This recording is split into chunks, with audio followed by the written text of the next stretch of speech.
All right, folks, we're now going to move on and we're going to start actually digging into some stuff here in the class. And we're going to begin by going to Unit 0. And you'll see that right on the home page of your course shell here. And the way that I set up these pages, and remember, I come at this from the perspective of a web developer, is all of our units of instruction for this class. And you can't see them all right now. In fact, I'm going to lift the veil here. So I'm going to go into edit mode. And I just want to give you a preview. We actually have 14 units of instruction in this class that will be squeezed into 8 weeks. Normally, during a regular 14-week semester, we would do 1 unit a week. That's our pattern. And here we obviously have to squeeze a few in. So in some cases, we'll be covering usually 1 or 2 units per week to get all of what we need. And what I do is I don't pre-release all of them right away. I release them incrementally in kind of like an as-needed basis. Some people do like to work ahead, and if that is you, I'm happy to pre-release stuff. And we will get to a point in the class, and it'll probably be, after the 4th of July, where I'm probably going to go, you know what, here's all of it, if you really want to work ahead. And that helps people because some people do vacation and travel during the summer, so I get that. And I want to help you out in that regard. I am going to drop the veil again, though, because you don't want to see how much work is coming out. But whenever I have these unit folders released, and they will be released incrementally, they will appear here on the home page, and they will also appear on the sidebar. And my thinking is basically that way you can get to any unit of instruction with one click. You don't have to go back up and then click and go, and some instructors do organize their courses that way. That's why I kind of give you fair warning. So some people, they'll have a unit and then they'll have another folder for readings and another one for assignments, and I find that pretty confusing. So I have a very shallow layer of navigation where you can get to just about everything in the course with 1 or 2 clicks at the most. And that's kind of my design. Let's jump into the first unit, which is actually Unit 0. And I'm going to start by posing a question to the people that are here live in the Zoom session. Why do I start with 0 instead of 1? And that's okay if you don't know the answer. And nobody's rushing to unmute and answer this one. And by the way, you can also type your stuff into the chat if you're kind of embarrassed to end up in the recording. And the answer to that is computers, when they start counting, they start with 0. Okay, so now the question is, why do they start with 0? So here's me being a geek here. I'm going to pull up a code editor to demonstrate this. But we work as human beings in the base 10 number system. And all the possible digits that are available in the base 10 number system are these, right? There's 10 digits, but they don't start with 1, right? They start with 0. And then when we get to 10, then we start using 2 digits. But then again, we start with 0. So computers, being highly logical, always start counting with 0. And so that's a really important thing, especially if you're a programmer or you work with anything technical where you're dealing with the numerical output of a computer. Computers think the first number is 0. It's humans that think that the first number is 1. And I mean, why would I count this? One finger I can count. Okay, so that's one of the reasons. And plus, this is an introductory unit, and I would say that there's no real heavy content, course content in here. It's all really informative stuff, but that's a pattern that I use. And I usually have a Unit 0 in my class, but that's a really helpful thing to know. So whenever you get into programming and you're wondering why your code is 1 number off, it's because computers count differently. In the getting started section, it's really kind of meant to kind of replace a lot of the talking that I'm doing right now, introducing people to the course, telling them a little bit about myself, what they're going to learn, and what kind of stuff they need to know to be successful. So I reiterate some of the syllabus stuff here. So the description of the course, what things we're going to learn, and the book we use right here at the top of the course. I also have a little introductory message, and I'm going to be really frank. I did not edit this at all going into this class. I was really kind of falling a little behind. So I'm going to see if I need to edit anything here. Yeah. Well, see, this is true. So I'm going to have to do some edits here. So you guys caught me. So I don't have any information about the async, but it really says a lot of the same stuff we just talked about in the previous video coming into this. All right.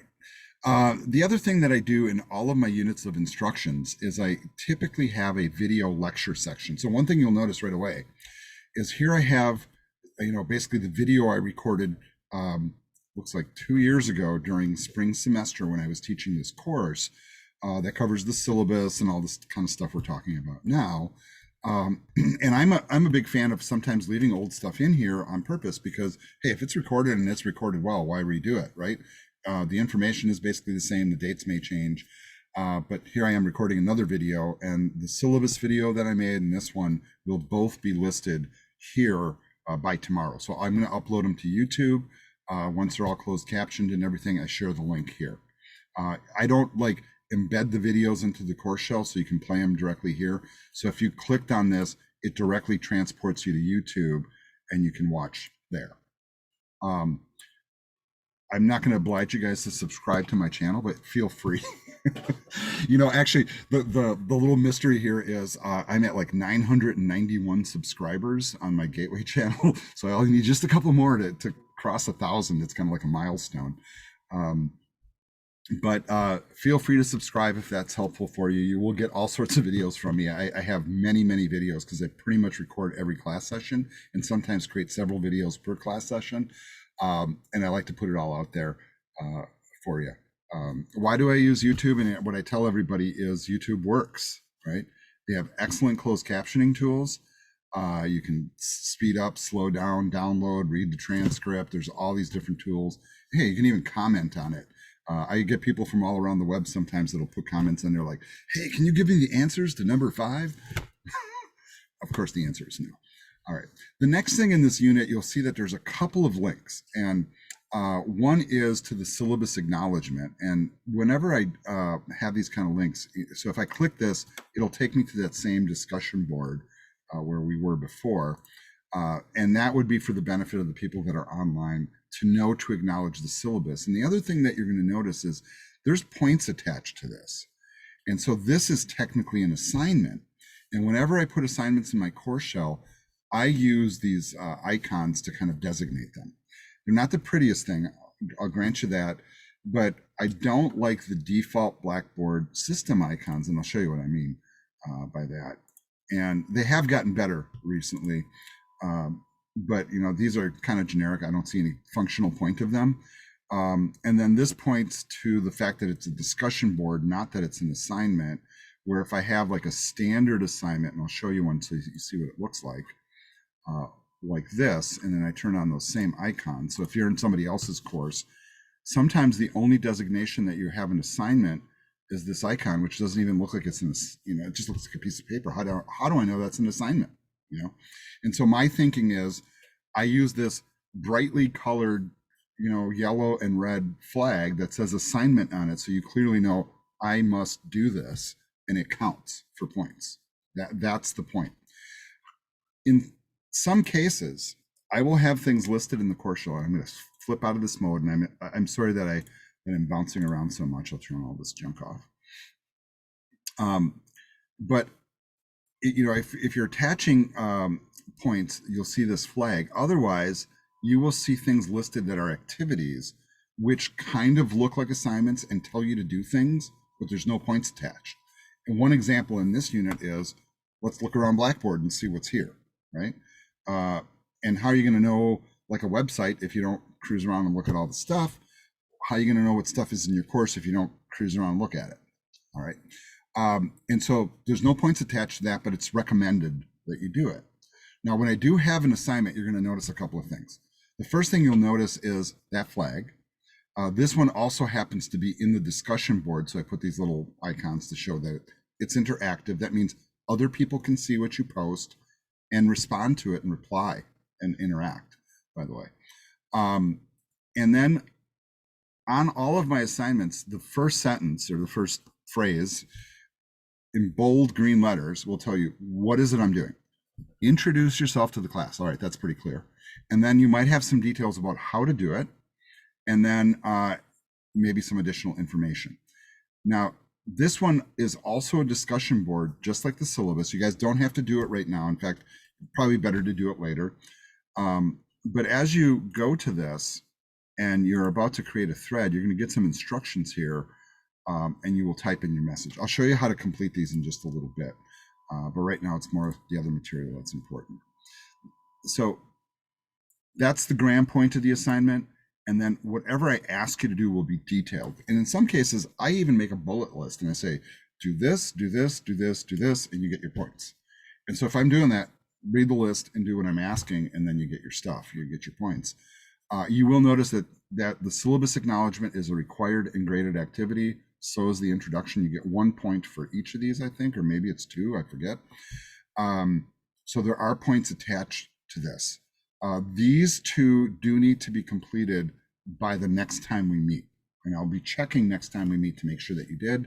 And if you didn't, I'll give you a gentle reminder to finish them. But I'm going to move on. These are kind of no-brainers in my mind. Let's move on to this activity and let's actually poke around the course shell a little bit. I was mentioning earlier that I kind of tend to organize my course shells a little bit differently than most instructors. You'll notice some people have really fancy banners with graphics and whatnot. I'm pretty plain Jane. I kind of like the Google approach. Just give me the text, and I'm okay. I don't need a picture to go with this. And then all my unit folders are placed here, but there's some additional things. So unit folders on the main page and on the sidebar, this list will grow as we move along. Then there's a secondary section with kind of auxiliary information. And we kind of started in the syllabus area. And I kind of want to go back to that and point out a couple of more resources here. The first would be that course calendar, the same one that we looked at in the syllabus.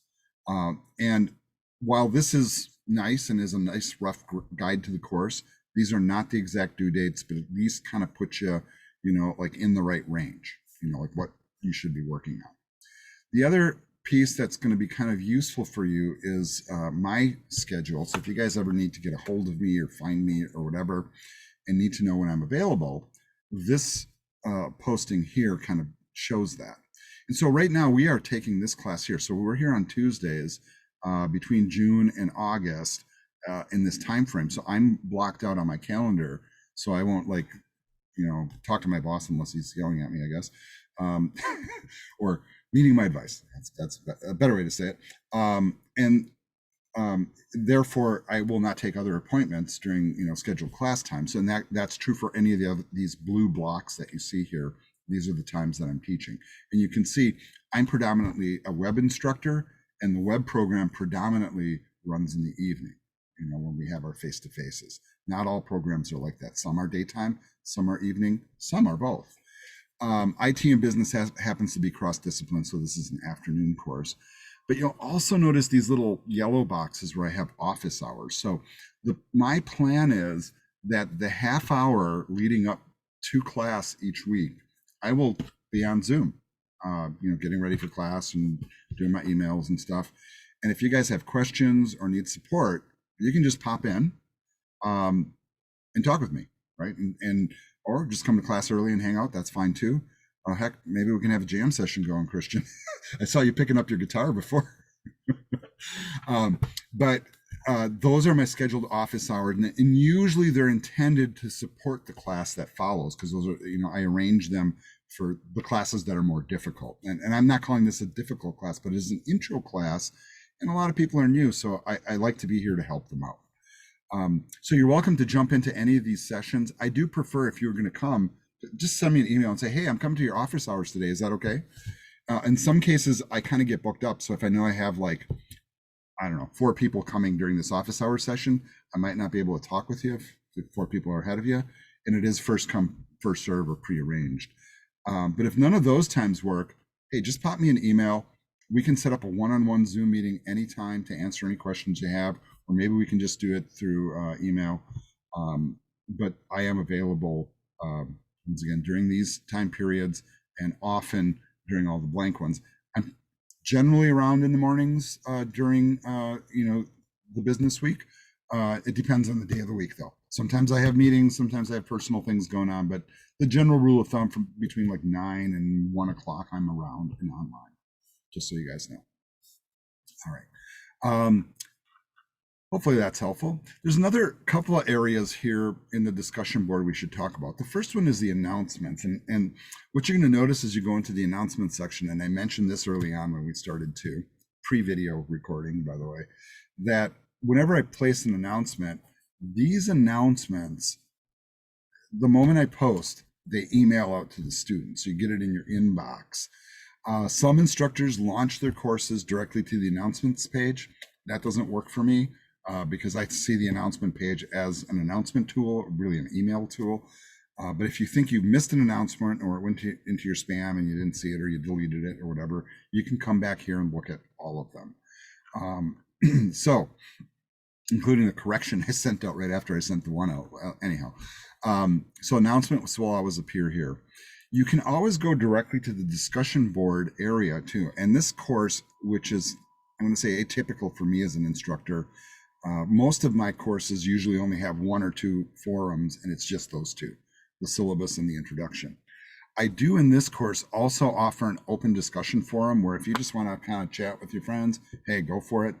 I will tell you most students usually stay away from it like 10-foot pole, but it's there if you want to talk, I get it. And then the remainder of these are a collection of forums, which are article reflections. And so one of the tasks you have each week is to find an article related to your readings that's current from like today's news or this week's or this month's news from a reputable news source. We'll do one of these a little bit later so you see how it works. But there's an article reflection, excuse me, for each one of the units of instruction. So basically, for each chapter of the book, we will be doing an article reflection. The whole point of this is IT is a discipline that changes so darn fast that if you're not up with what's happening now and learning new things, in a year or two, you have fallen behind. And so one of the commitments that you make going into this field, and this is the same commitment, like if you went into healthcare, for example, you have the same commitment. You have to keep reading and studying. Hey, I'm a doctor, I'm all done. Nope. You got to keep reading. You still got to go to school. You still got to subscribe to the journals. You got to read those journals. You got to understand them, whatever. You got to go to training. IT people are the same way. We have to be in the mindset of always absorbing new information. And my hope is that I help you establish a pattern here where you do this intuitively on your own because you're interested. So like, let's say you're a gamer, right? I would bet if you're a gamer, you're probably all read up on the latest graphics cards, and you probably know which ones to get. And I'm going to put an AMD Ryzen in my computer instead of an Intel, or, you're on top of that. And how are you on top of that? By reading or pulling in articles or, finding YouTube channels or whatever. You're always bringing in current information. And for IT to be a professional, you want to do this regularly in your career. So if you scroll down here, you're going to see one of these for every one of the units that we have. And yes, it looks pretty intimidating at first, but I assure you we do it incrementally and it's not really that big of a deal. Many times we will spend a good portion of class actually going through the articles because what's happening right now in IT can be super interesting. And I'm going to tell you what, there's a lot of really interesting things going on in IT right now.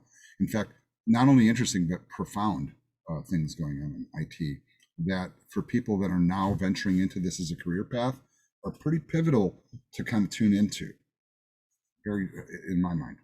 All right, the other section of this little kind of second section here is the resources page. And we're going to circle back to the Office 365 thing, but I normally on this page, I don't have a lot in this course because frankly, this course doesn't require it. But if this course was like a programming class, I would put like sample code here or links to the software we need. Or, if there's like an add-on to your coding tool, I might post it here. For this class, pretty much all you need is an Office suite. So here's a link to Office 365. And by the way, if you want to kind of shortcut to that right away, once you sign into your My Gateway account through the Gateway website and you land on your page, Office 365 is directly available through an icon here. And this is the browser-based version. You don't need to install anything. You just click on the icon, Word, Excel, PowerPoint come up on your screen.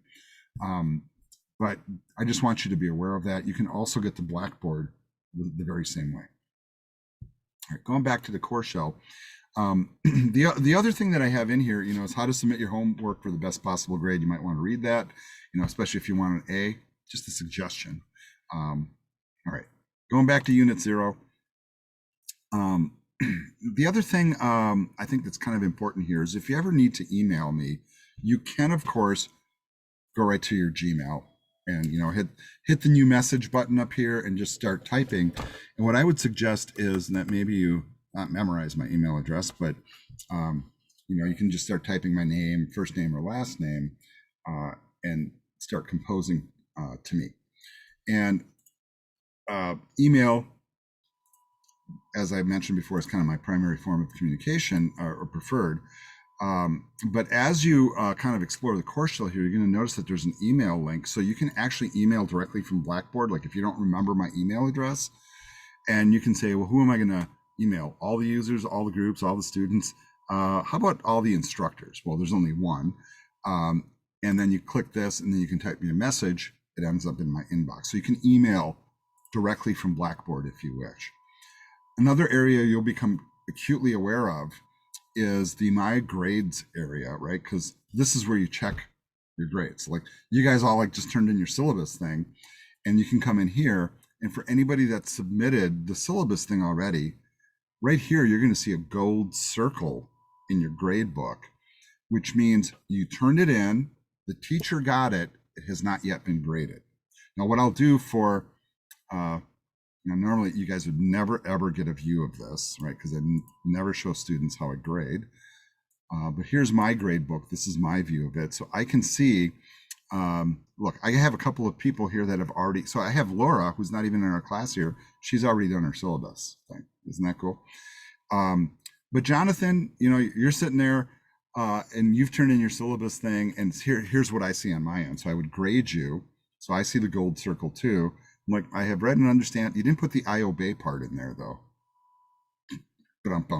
Okay, bad joke. But I'm going to grade you. You did your work. You did it on time. I put in my point. I'm going to hit my submit button here. And now when you go back to your My Grades and refresh it, you will now see that point. Jonathan's well on his way. 99 more to go. Right? And so that's how it works, folks. But this is the spot where you go to check your grades. Now, as you turn in the assignments, one thing to be aware of, if you ever have an assignment that's got a blue circle instead of a gold one, that means your assignment is stuck in draft mode and you didn't hit submit, you hit save draft instead. So be aware of that. And then whenever I grade stuff, and I mentioned this before, I will, if you did it great, did it on time, everything's kosher, whatever, I might just give you your points. And if it's like a 2-point assignment, it'll be 2 out of 2, did great. Okay, no comments will be written. However, if I do have comments to make and your points are a little lower usually, make sure you read those comments, because I'll say like, hey, you did number 3 wrong. Can you redo it and turn it in and I'll give you your other point, that kind of thing.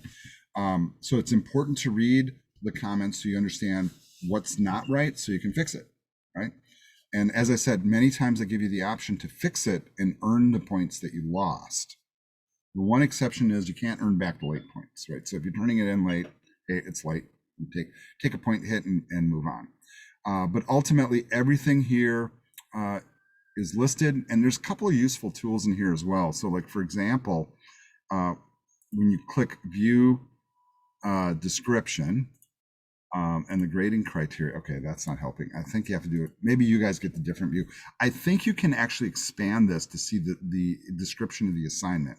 If not, you'll notice that all of my assignments are code named. So I either say Unit 1 in front of it or U1. And I do that for my own sake and your sake. You're like, because look, many of these are like problem solving. Problem solving. If I don't put the moniker in front of it, how do you know which unit it's from? Right. And so that's the point of that. So I put that little, I say unit, full unit name, or a little code like that so we know where it's attributed to, so you can go fix it or turn it in. So that's the My Grades area. Another thing that we're going to explore is this link here. And I'm not going to do that today because it can get kind of deep. But this is a really cool thing that you guys have as students for free. It's called LinkedIn Learning. It's attached to the LinkedIn Professional Social Network. which is now owned by Microsoft, by the way. But what LinkedIn Learning is, just in synopsis, is a online video learning system that typically focuses on technology. So tons of IT stuff in there for, programming, networking, et cetera, and they're complete video courses put together by professionals. In fact, some of our instructors here at Gateway create videos for LinkedIn Learning. In our web degree program, Christian Herr actually has created a number of videos for LinkedIn Learning and a few other of these online sites. You get this for free. This is a really expensive service when you have to pay out of pocket, and you have access to every course they offer while you're a Gateway student for free. So hey, if you're learning programming, but you have an interest in learning Photoshop and you're not learning that, they got Photoshop courses. Or if you want to learn how to work Microsoft Word because you've never really learned how to work it, they got Word courses. And they're excellent. They're really, really good. And we will explore that and demonstrate it later. Today is not the day, though. All right. So now that we've kind of explored the course shell, I do want to kind of point out a couple of additional areas down here at the bottom. If you guys ever need technical support, you can't get to your email, your computer's not working or whatever, you can log support tickets here. I would generally say that these auxiliary things here are kind of pretty much useless for most people, but I leave them in there because they're system defaults. All right.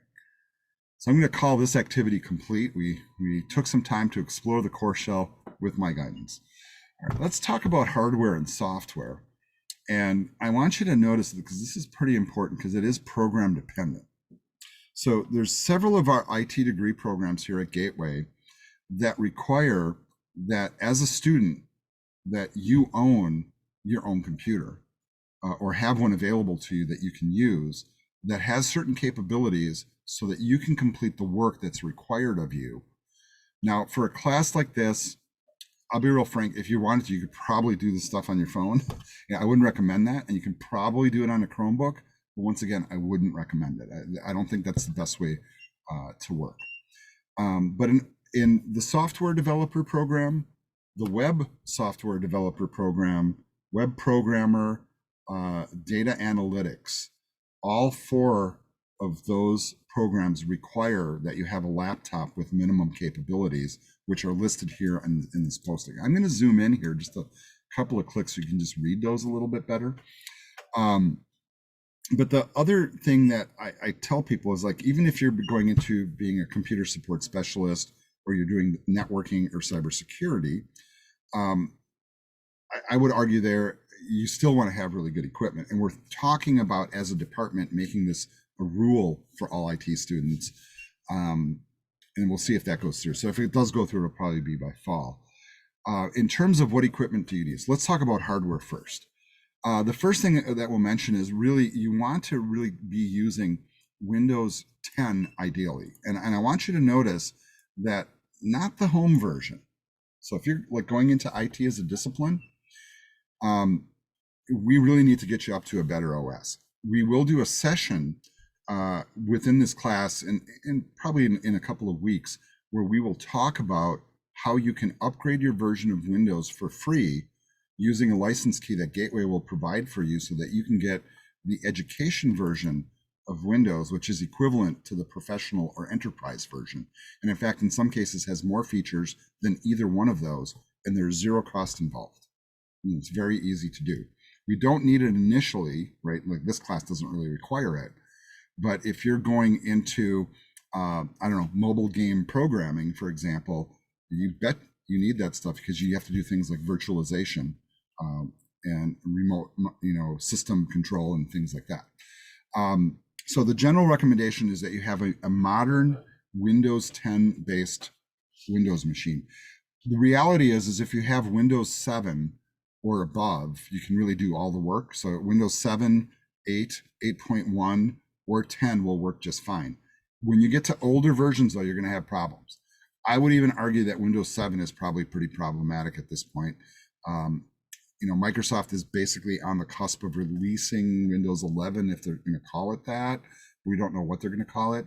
But they officially announced end-of-life support for Windows 10, which is going to be 2025. So in 2025, Windows 10 is gone. So whatever we're having that's new is going to be coming down the line. to me, it's important that you work on modern systems. So make sure that you have a Windows-based PC. For this class, it's not a problem to run either a Macintosh or a Linux machine. Like if you're into like running a Linux distro, that's absolutely fine. I get a lot of geeky people that are in our programs that just do that. Why not, right? Hey, I have an extra computer, I'll load Linux on it, right? And that might be you. But you still want to look at the hardware aspects of the machine pretty strongly. Unfortunately, most of the world tends to use Windows computers on a personal level and on a business level to the tune of, I think, like somewhere in like the 95% range of all computers on the planet run Windows. And if you're learning to support or program or whatever, it makes sense that you're not going to just learn the 5%, you're going to learn the 95%. So that's why we do Windows as a primary OS. I'm not dissing the other operating systems. In fact, in some ways, I like those better. And I'm a person that uses all of them, and I have all of them on my desk here. I have Ubuntu running, and I have a Raspberry Pi, and I have a couple of Mac computers and several PCs and a few servers, and etc. And I hope that people that are, you guys being into it like that, you start to do the same thing, and there's no harm done in experimenting. It's like being a guitar player. You can't just have an acoustic, you got to have an electric too, right? And then you got to get an amp, you got to get some pedals, right? And so it's kind of the same kind of thing. So maybe that's another correlation, like people who play instruments are into gear, so maybe that's why some of you play instruments. If you're looking for recommendations, if you're looking to buy a machine, I'm going to recommend that you're looking at an i5 or better. And if that means nothing to you, well, then you probably need to do a little research. And I say modern i5 because they have been creating i5s now for a long time. So for example, my daughter has an i5 laptop that's like 1.2 gigahertz, and it is painful to operate because it's so slow. So I'm looking at machines that are fairly modern. I would recommend as fast a processor as you possibly can afford, and multi-core. In terms of a RAM amount, 8 gigs of RAM would be an absolute functional minimum, and it does say minimum. I would argue that for doing IT work, you really need to be at 16 gigs or more at a minimum. And if you're going out to buy a machine for yourself, I wouldn't even think of one that has less. And in fact, if you're building one, heck, you should probably go for 32 and leave some open slots, so you can upgrade. Hard drive space, we recommend at least a 500 gig hard drive. I would functionally say a terabyte is probably more logical. We do get in some of our programs. For example, last night we were installing software for our ASP.NET class, and if they did a full installation of the tool they need for the one class, it's 100 gigabytes for one tool. So it's kind of like loading, Battlefield on your machine. You're filling up your hard drive, so you got to kind of accommodate for those things. I would also very strongly recommend that you have a computer that's got a solid state hard drive. And for those of you that don't know the difference, because I assume that some of you might not, the old-fashioned hard drives have inside them a metallic spinning platter that stores your information, like a record player or a CD, right? It's a physical thing that spins inside of your computer and holds your information. A solid state drive is one that does not have moving parts. It's kind of like a giant flash drive, and operates, because it has no moving parts, significantly faster in moving data around. And so I tell people, like, I just got this new personal laptop I'm using here today, but prior to that, I was using an older i7 machine that had a traditional hard drive. I switched from a spinning platter hard drive to an SSD, and my boot time went from like 5 minutes from where everything is like loaded up so I can roll and do stuff, to like 20 seconds. And if you're looking for like a large impact performance boost on a machine that you have, if you have a machine with a spinning hard drive, jumping up to an SSD you would be amazed what that would do for your performance, just that upgrade alone. Adding more RAM is another one of those things that helps. The other thing is if you're really truly shopping for a machine out there, I always suggest to people, especially if you're in, let's see, well, I guess it really covers all the IT disciplines now that I think about it, with the exception of maybe data. But as you get to the upper levels of your degree program, we often do things like that we call virtualization. So in other words, if you're learning to program an app for Android, how do you know that it works? Well, you run an Android virtual machine or emulator on your computer. So you actually run a version of Android on your computer, but you have to have a computer that's capable of doing it. And this will be the question that where you walk into Best Buy or something, you ask the guy, hey, can this thing do virtualization? Glazed over look. They have no idea what you're even talking about. But basically what that means is the machine is capable of running multiple operating systems simultaneously, right? And you cannot do that on some lower level consumer machine. So you might walk into like Walmart and buy that $300 laptop because, hey, it's a great deal. And then you realize a couple of years later, this thing is completely useless. I can't do any IT work on it. And that happens to students often. But we do have some courses in our degree program that require the capability to virtualize. And so when you're shopping, you can search for that feature. And one of the only ways that sometimes you can verify that is to reboot the machine, go into the BIOS screens where you do your system level setup.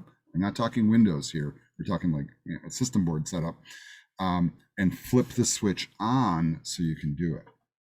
Most modern machines that price, above, $500, $600, $700, $800 will have that by default.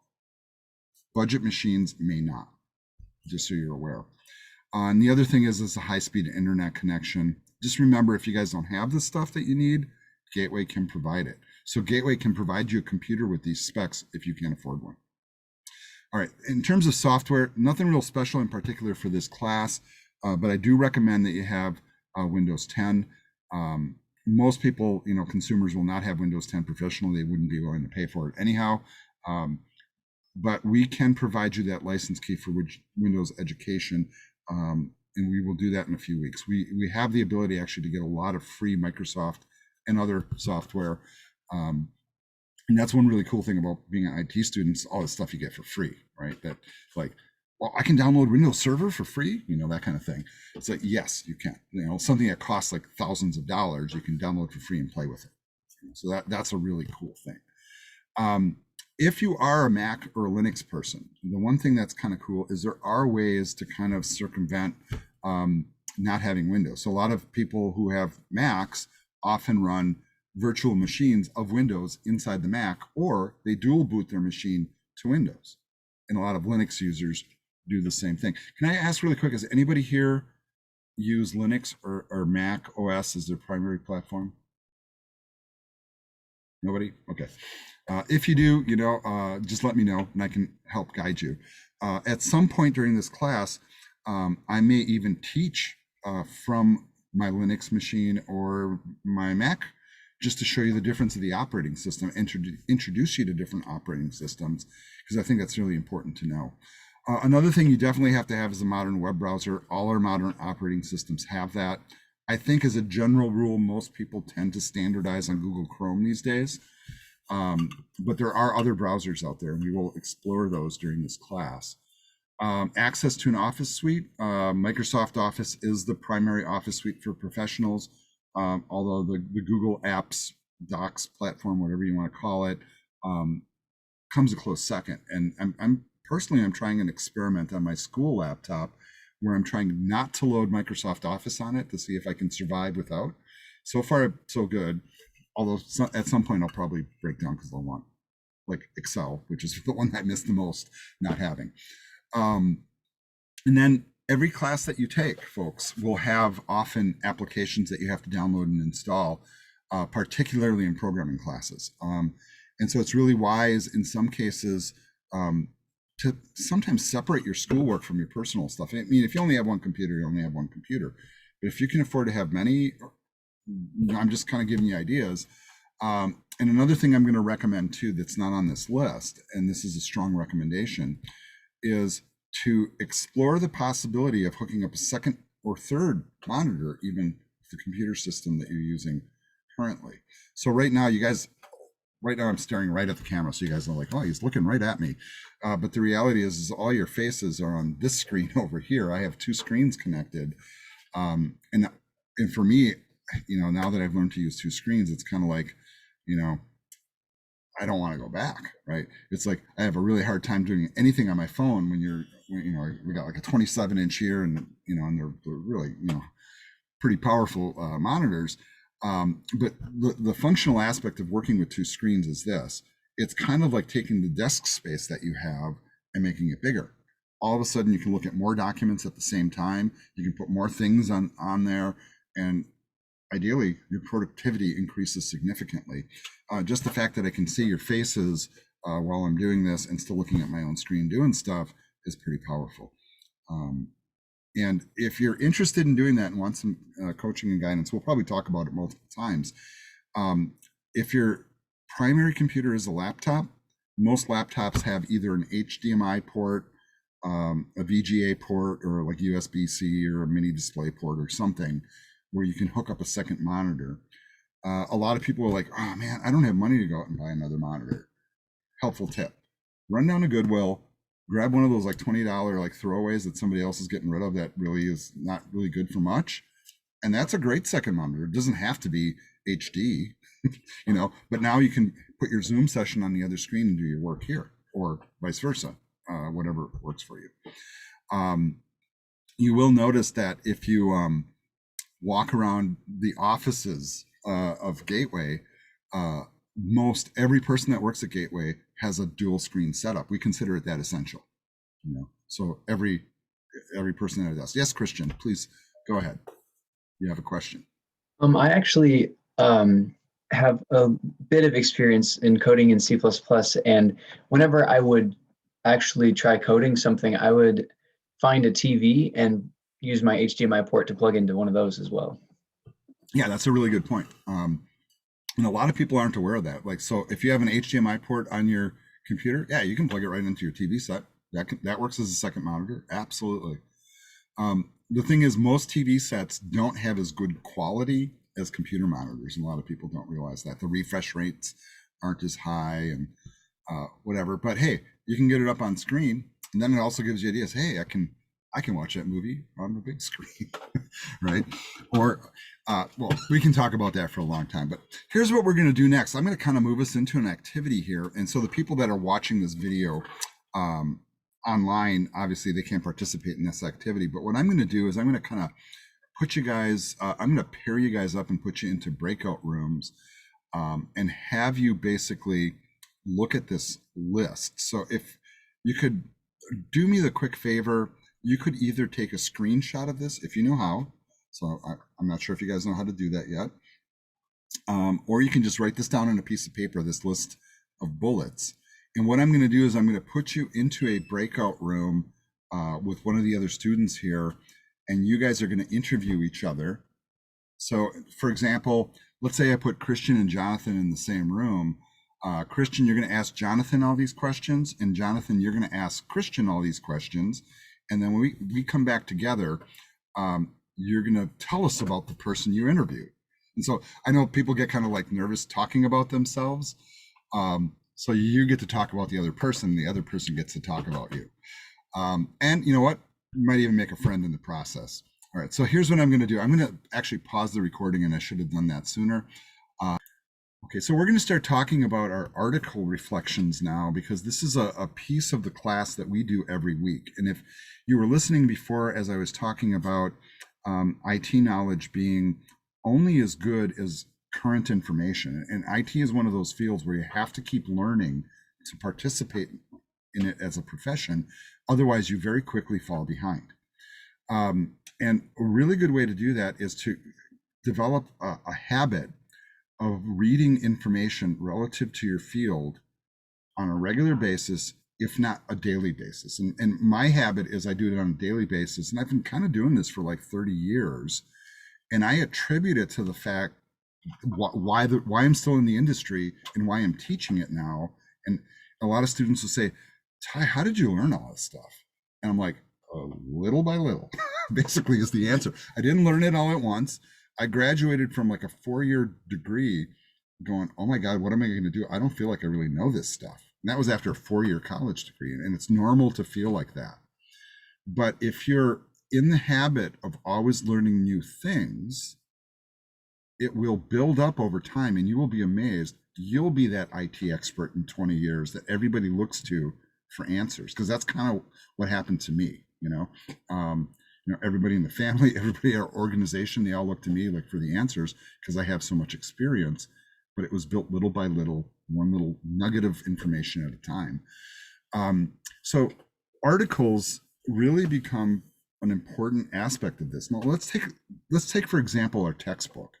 If you look way at the top of this page, our textbook, what is the published date of the textbook? 2020. That's pretty new, a year ago, right? It's 2021 right now. But do you think that guy wrote the book in a couple of months and then published it? Now he worked on it. Yeah. What you were going to say, Jonathan? No, he probably took months, weeks, years. Years. I'll argue he probably took years. And this is the 8th edition, right? So probably the very first time he wrote it, it took him forever. But often the information, by the time it gets into a textbook and an editor has looked at it and it got printed and then it has to get shipped to a store and then get shipped to the student, and the student gets it in their hand, a year or two goes by. And the information in that book, however good it is a couple years old. So in IT, I argue that sometimes information from 6 months ago is old hat and useless, right? And so while the textbook has to be careful about how it presents the information so it stays current, as people in the field, we need to be as current as possible with whatever topic we're talking about. There's no better way to do that than to look at current, periodical, valuable, reputable news information to do this. And I use this word reputable in a way, and I'm going to demonstrate to you what's reputable and what's not. The topic for this article reflection, our first one, is why IT is important for the future in any organization, right? So here's what a lot of students do. They'll copy this, right? And I'm joking a little bit, and they'll go to Google, right? And they'll go, all right, I'm just going to Google it. All right, there it is. Why IT is important for any, okay, well, here's one, click, right? There's my article. And I guarantee I'm like half of the ones I'm going to get this week are going to be this article. The first thing I look at when I see an article is where is it coming from? And the first thing I see, this is coming from Forbes. Forbes is a notable magazine with real reporting, right? So they have an editor and they have reporters and they've been around for a long time and they have a great reputation. And by the way, their technology section is awesome. Their tech thing, they cover IT really, really well. But now I look at the article and I go, wait a second, this is 2016. Okay, 5 years old already? Old hat in my mind. So when I ask you to do these articles, I typically ask you, if possible, find an article from within the last month, right? Not 6 months ago, not a year ago, the last month. Usually you will find something. If you absolutely cannot find something, then go ahead and post something older. But here's the process of it. First, I found an article that matches. I see it's from a reputable news source. It's not like Joe's, IT blog or somebody's Facebook page. This is from a real newspaper or magazine or reporter or something. In fact, the person that wrote the article is here. I can see who he is, when it was published, what his role is, and probably I can even email him if I wanted to ask him questions about it or follow him on Facebook or whatever. I would read the article, right, and see if it matches, learn a little bit something about it, and then I would come up here to the address bar of my browser. So that's this area here. Just clicked once, right click, copy, and now I'm going to go back to Blackboard and I'm going to follow this link. Click on the link, and then I'm going to come to the forum and create a thread. I'm just going to call mine, article, and I'm going to say example, right? So hopefully nobody will use the Forbes article. And now I'm going to paste the link here. Now, unfortunately, you cannot right click paste into this window. You must use Control V to paste. So you have to hold down the Control key and press the letter V. You can see my link is in there. Now I'm going to press the Enter key. And not only did it drop the link in there, but it went out to the website, kind of pulled in a little synopsis. And then what I would like you to do in your own words, not copying anything from the article. What is the article about? And I didn't read it, but this is an article,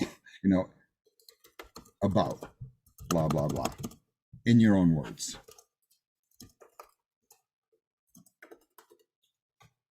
Right? I want to hear what you have to say about it. It doesn't have to be a lot, a sentence or two.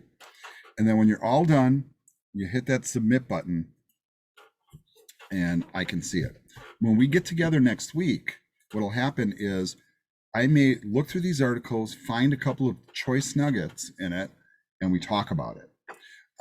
And this is kind of a pattern that you'll get into. And 1 week we'll talk about networking, so I'll have you look up stuff about networking. 1 week we'll talk about social media. Maybe you'll find stuff on Facebook or whatever you want to find. But the important thing is that it's current from the last month, preferably, and that it's from a reputable news source. And if you're not sure what a reputable news source is, here's what you can do. And this can be a little tricky. But when you go to Google and you do a search, let's say I was looking up like, I don't know, cybersecurity, right? And I'm just gonna do the search.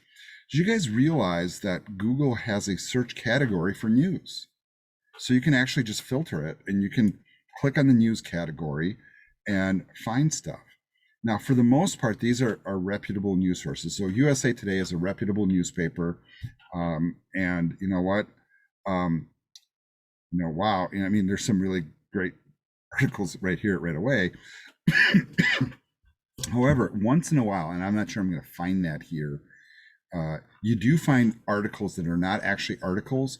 They're actually like postings on business websites, and I'll give you little warnings on those. But if you can't think of what's a reputable news site, think of like the television news shows that you watch or the magazines that are out there, and then explore basically. One of my favorites, Forbes is really cool. Another one of my favorites is I like the BBC. They give you a not necessarily American view of the news, and I think that's kind of important to have a world perspective on this stuff. And they have an excellent technology section too. So often when I share articles, I always read their technology page every day for this website every single day. And you can see some of the titles here. Now none of these fit our topic for today, but in some cases they might. Or I'll put this out on the table too. If you find an article that you think is extraordinarily important for IT that is off topic, but it's really important, share it, and let's talk about it, because there's so much that we can learn from this, because this is the most current knowledge. And we're talking about like 6 hours ago, 5 hours ago. We're not talking about even last week, right? So this is like the now. And that's what I'm hoping that you guys get in the habit of. Now, if you're in the habit of looking at this kind of stuff on a daily basis, you start to see trends, right? Like, maybe Bitcoin will take off someday, that kind of thing.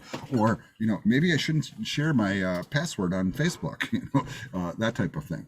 But that's what I'd like you to do. So if you guys wouldn't mind, I'm going to let you kind of do a combination. We're going to take a break and find an article, and I'm going to give you 10 minutes to do that. It's 4 o'clock right now, so we'll wait till 4:10.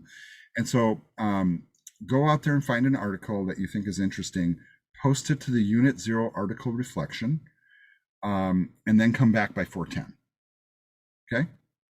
And I'll see you guys there. I'm going to be muting my camera and mic and stop sharing my screen, but I assure you I will be sitting right here. So if you guys have any issues or whatever, just let me know. If you are all done, just let me know. I will keep refreshing the forum to see if you've posted it yet. If you get stuck on the posting, just pop back into the session. I'm happy to help you.